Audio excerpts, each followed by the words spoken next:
ஊழல் லஞ்சம் இதெல்லாம் உங்களுக்கு பிடிக்குமா? பிடிக்காது. நோ மேன், நான் ரொம்ப நேர்மையானவன் அப்படி நம்மளாம் பேசுவோம். ஆனால் நம்ம ஊரில் ஊழலும் லஞ்சமும் எங்கேயும் போகாமல் அங்கே இருக்குது. ஏன்? இந்த கேள்வி என்னைக்காவது கேட்டுக்கிறீங்களா? ஒருத்தர் கேட்டிருக்காரு, அதற்கான பதிலையும் சொல்லியிருக்கார். புதுசாக ஒன்றும் பெரிய பதில் கிடையாது, எல்லாருக்கும் தெரிஞ்சது தான். பட் இருந்தாலும் அன்னை சொன்ன பதில் என்ன, அந்த அன்னை யாரு அப்படிங்கிறத பார்த்துருவோம் வாங்க. நாம் தமிழர் கட்சியின் முதன்மை ஒருங்கிணைப்பாளர் அண்ணன் சீமான் அவர்கள்.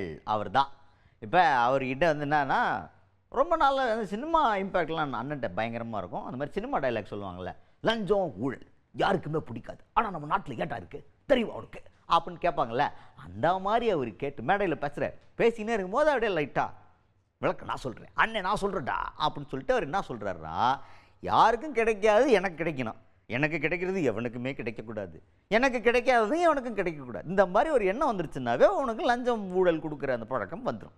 அதனால தான் அதெல்லாம் இருக்கு அப்படின்னு ஒரு அமேசிங்கான எக்ஸ்பிளனேஷனை கொடுத்துருக்கிறார் அண்ணன் சீமான் அவர்கள்.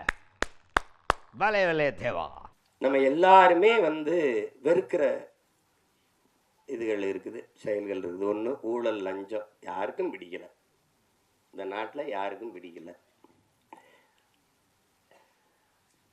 ஆனால் ஒரு கேள்வி எழுது, யாருக்குமே ஊழல் லஞ்சம் பிடிக்கலையே, அப்போ யார் கொடுக்குறா யார் வாங்குறா? சரிதானே? லட்சுமி ராமகிருஷ்ணன் இருக்காங்க, அவங்க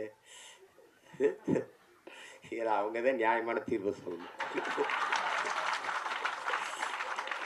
ஏன்னா இல்லை, ஒரு கேள்வியை நம்ம இப்படி கேட்டு பார்ப்போம், உங்களுக்கு ஊழல் பிடிக்குமா, லஞ்சம் யாருக்காவது பிடிக்குமா? தங்கச்சி உங்களுக்கு பிடிக்கும்? பிடிக்க யாருக்கும் பிடிக்காது.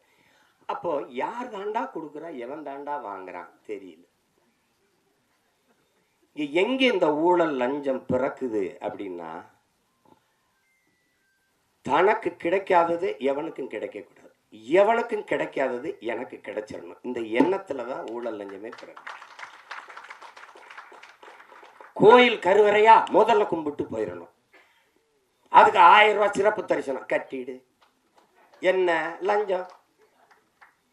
பிரசவறையா அங்க போனா மனைவி சேர்த்தனா மருத்துவர்னு கூட சொல்றது இல்லையே, நம்ம தான் டாக்டர். எவ்வளவு செலவானாலும் பரவாயில்ல காப்பாத்திருங்க, அந்த வார்த்தையே லஞ்சமாயிருது. எவ்வளவு செலவானாலும் பரவாயில்லையா, அப்ப காசுக்காரன் போடுறான்னு திட்டிதான். கோயில் கருவறையிலிருந்து தாயின் கருவறை வரைக்கும் ஊழல் லஞ்சம் இருக்கு.